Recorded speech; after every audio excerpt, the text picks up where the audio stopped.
الحمد للہ وسلام علی عباده الذین اصطفى اما بعد فاعوذ باللہ من الشیطان الرجیم بسم اللہ الرحمن الرحیم وقال ربکم ادعونی استجب لکم، تمہارا رب کہتا ہے مجھے پکارو میں تمہاری دعائیں قبول کروں گا۔ دیکھیں اللہ پاک کتنے پیار سے اپنے بندوں کو سمجھاتا ہے کہ تم اگر مجھ سے دعا مانگو گے، اور اس کے ساتھ گارنٹی بھی مل جاتی ہے کہ میں تمہاری دعائیں قبول کروں گا۔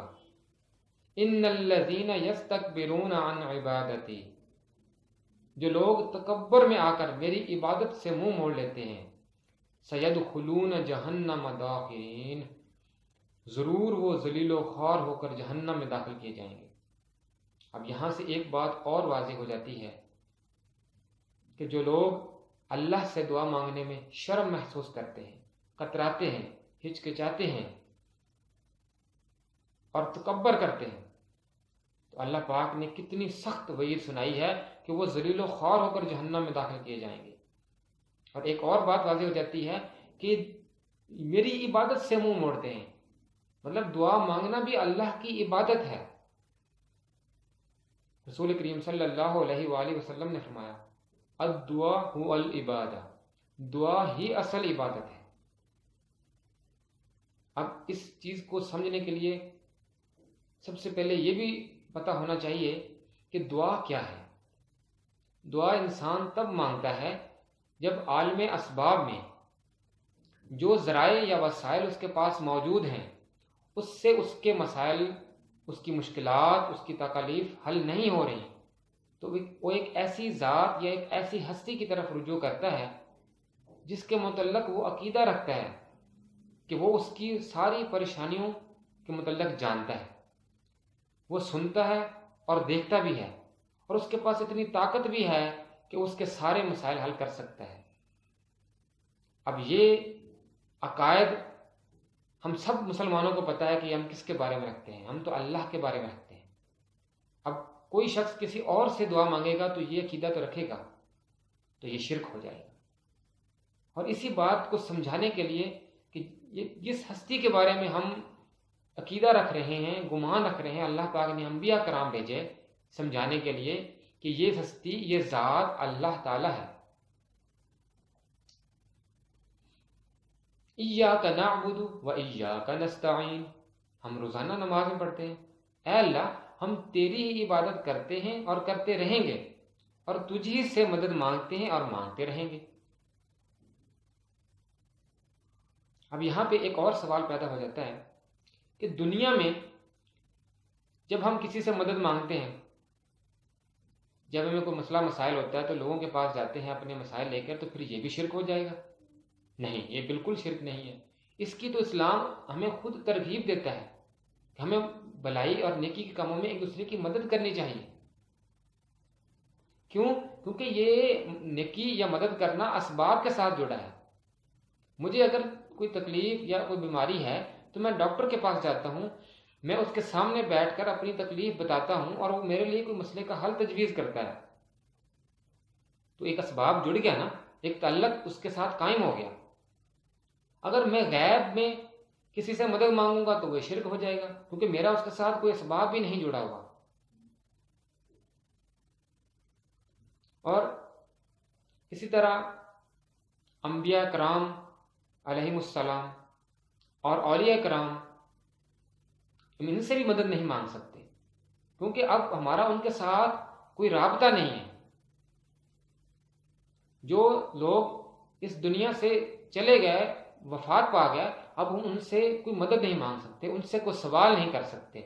غیب میں مدد صرف اللہ سے مانگ سکتے ہیں۔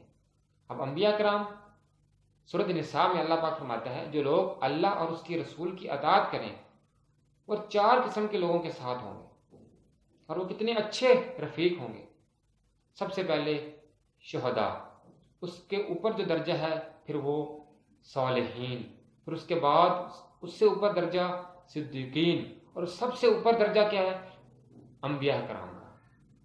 اور شہید جو ان چاروں میں سب سے نیچے درجے پر ہے، اللہ پاک اس کے متعلق فرماتا ہے کہ شہید زندہ ہے لیکن آپ کو اس کی زندگی کا شعور نہیں ہے، تو برزخی زندگی ہے، ہماری سوچ سے بھی زیادہ اچھی زندگی ہو سکتی ہے۔ اور پھر شہداء میں اس درجے میں سب سے اوپر انبیاء کرام ہیں۔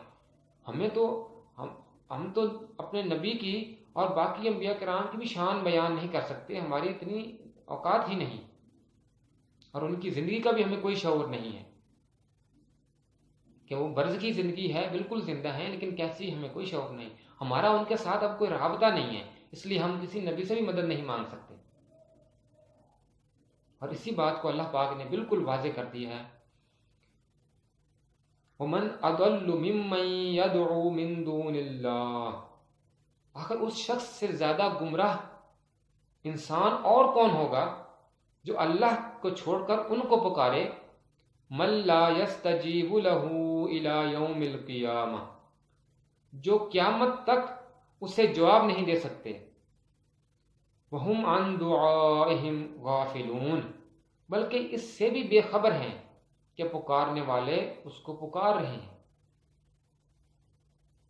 اب ایک اور چیز یہاں پہ آ جاتی ہے کہ فرشتے، ان کو تو موت نہیں آئی، یہ تو بالکل زندہ ہیں، تو ان کے ساتھ بھی ہمارا کوئی تعلق نہیں ہے، کوئی رابطہ نہیں ہے، کوئی فزیکل ہمارا کنیکشن نہیں ہے، اس لیے ہم ان سے ہی مدد نہیں مانگ سکتے۔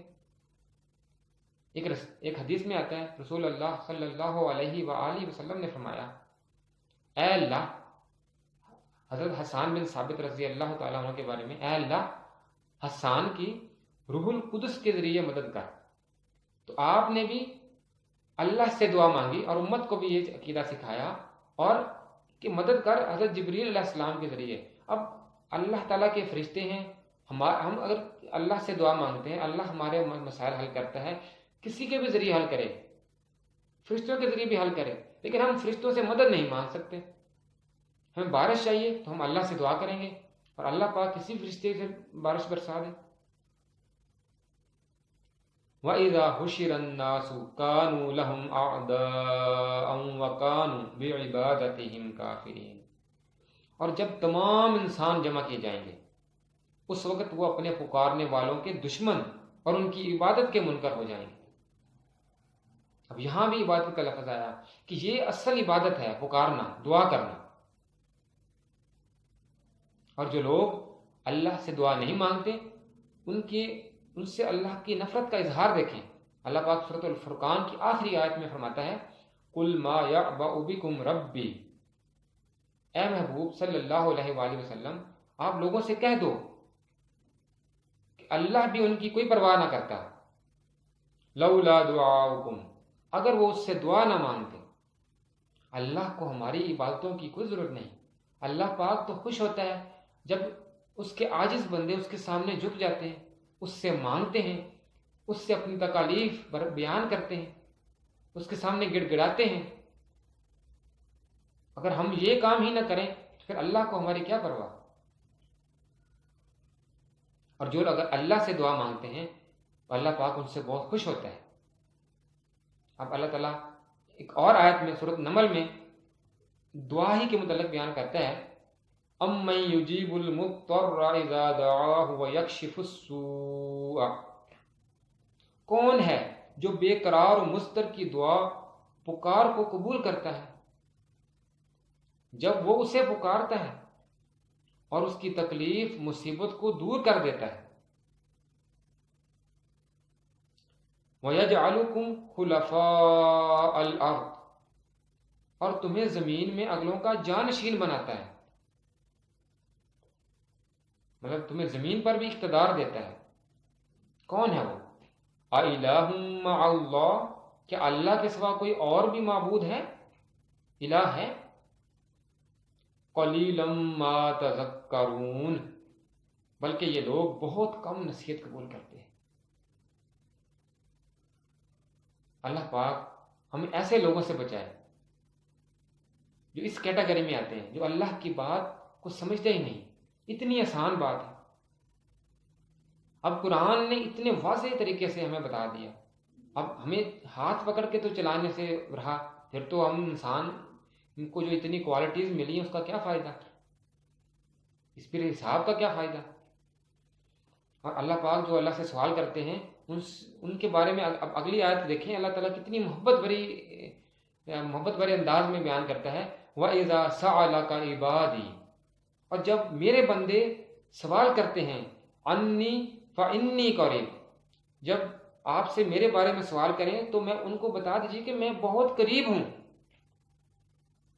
اجیب دعوت الداعی اذا دعان، میں پکارنے والے کی پکار کا جواب دیتا ہوں جب وہ مجھے پکارتا ہے۔ دیکھیں اس سے بڑا محبت والا انداز کیا ہو سکتا ہے؟ فَلْيَسْتَجِيبُوا لِي، بس چاہیے کہ وہ میرا حکم مانیں، میری بات کو مان لیں، وَلْيُؤْمِنُوا، اور مجھ پر پکا یقین کر لیں، لَعَلَّهُمْ يَرْشُدُونَ، تاکہ وہ صحیح راہ پر ہدایت پا جائیں۔ اور اسی طرح رسول اللہ صلی اللہ علیہ وآلہ وسلم نے حضرت عبداللہ بن عباس رضی اللہ تعالیٰ عنہ سے فرمایا، جب تو سوال کرے تو صرف اللہ سے کر، اور جب تم مدد طلب کرے تو صرف اللہ سے مدد طلب کر۔ اب ہمارے کچھ دینی بھائی جن سے ہمیں بڑی محبت ہے، وہ بھی کچھ اس طرح کے قرآن و سنت کے منافی عقائد رکھتے ہیں۔ میری ان سے درخواست ہے کہ فرقہ واریت سے اوپر نکل کر قرآن پاک کی ان آیات کو، ان احادیث کو سٹڈی کریں، اور اپنے باقی مسلمان بھائیوں کی طرف بھی یہ چیزیں پھیلائیں۔ میں ان کے متعلق خیال کرتا ہوں، میں نیک گمان کرتا ہوں کہ میرے یہ بھائی مجھ سے زیادہ اللہ اور اس کے رسول سے عشق کرتے ہیں، یہ اللہ اور اس کے رسول کے نام پر اپنی جان دینے کو بھی تیار ہے۔ ہو سکتا ہے ان کو یہ باتیں کسی نے نہ بتائی ہوں، ہو سکتا ہے کسی نے بتائی ہوں تو سمجھائی نہ ہو، تو ہمیں فرقہ واریت سے نکل کر کھلے دل کے ساتھ حق کو تسلیم کرنا چاہیے، ہمیں اس سے گھبرانا نہیں چاہیے۔ اگر زندگی کے آخری لمحے میں بھی ہمیں حق پتہ چل جاتا ہے تو ہمیں بالکل بلا تعامل اس کو قبول کر لینا چاہیے، پھر اللہ تعالیٰ انشاءاللہ ہماری سارے پچھلے گناہ ان کو نیکے میں بدل دے گا۔ میں نے خود اپنے عقائد بدلے ہیں، جب ابھی بھی مجھ میں بہت ساری کمیاں ہیں، لیکن جب مجھے حق بات پتہ چلتی ہے تو میں اس کی طرف رجوع کر لیتا ہوں۔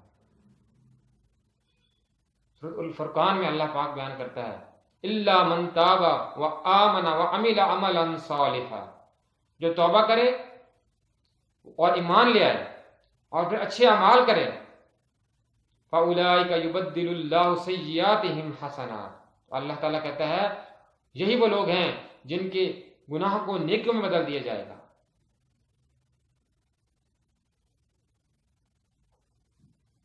اس لیے ہمیں اپنی سوچ کا دائرہ وسیع کرنا پڑے گا۔ الذین یستمعون القول فیتبعون احسنہ، جو لوگ بات سنتے ہیں اور اچھی بات کی پیروی کرتے ہیں۔ اس وقت ہمیں ضرورت ہے پوری امت کو قرآن کے ساتھ جوڑنے کی۔ پوری امت فرقہ فرقہ ہو چکی ہے، ٹکڑے ٹکڑے ہو چکی ہے۔ من الذین فرقوا دینہم وکانوا شیعا کل حزب بما لدیہم فرحون، جن لوگوں نے دین کو ٹکڑے ٹکڑے کر دیا اور پھر خود بھی ٹکڑے ٹکڑے ہو گئے، اور ہر گروہ ہر فرقہ اپنے گروہ کے اوپر خوش ہو رہا ہے کہ ہم ٹھیک ہیں۔ ہم سب کو قرآن کے ساتھ جڑنا پڑے گا اگر ہم نے کفار کا مقابلہ کرنا ہے۔ باطل پوری قوت کے ساتھ مسلمانوں کے خلاف اٹھ کھڑا ہوا ہے، معاشی طور پر ایک عفریت کی طرح مسلمانوں کو جکڑے کھڑا ہے، اور سماجی طور پر فحاشی اور یعنی کا سیلاب مسلمانوں کی صفوں میں برپا کر رکھا ہے، اور اس کے ساتھ قتل و غارت کا بھی ایک بازار گرم ہے۔ خون کی ہولی کھیلی جا رہی ہے۔ کشمیر، فلسطین، برما، عراق، شام، افغانستان، جہاں جہاں مسلمان آباد ہیں، زمین خون سے رنگ دی گئی ہے۔ اس لیے ضروری ہے کہ ہم اللہ کے سامنے اپنے گناہوں کی معافی طلب کریں، اللہ کے سامنے گڑ گڑائیں، اور اس کے لیے ہمیں سب سے پہلے اپنی دعا کا رستہ ٹھیک کرنا پڑے گا، اپنا عقیدہ بدلنا پڑے گا۔ یہ نہ ہو کہ جو دعائیں ہم اللہ سے مانگیں وہ صحیح جگہ پہ جائیں نہ، پھر اس کے بعد ففروا الی اللہ، اللہ کی طرف دوڑنا چاہیے۔ اب ہماری جائے پناہ کچھ نہیں ہے، کہیں ہم بچ نہیں سکتے۔ اگر باطل کے سے بچنا ہے اور باطل سے ٹکرانا ہے تو اللہ کی پناہ میں جانا پڑے گا، اور اللہ کے جو رستہ بتایا ہوا ہے اسی سے چل کر ہی ہم کامیاب ہو سکتے ہیں۔ اور وہ صراط مستقیم ہے قرآن پاک۔ سب سے پہلے قرآن پاک کو اپنی زندگی کا امام بنائیں۔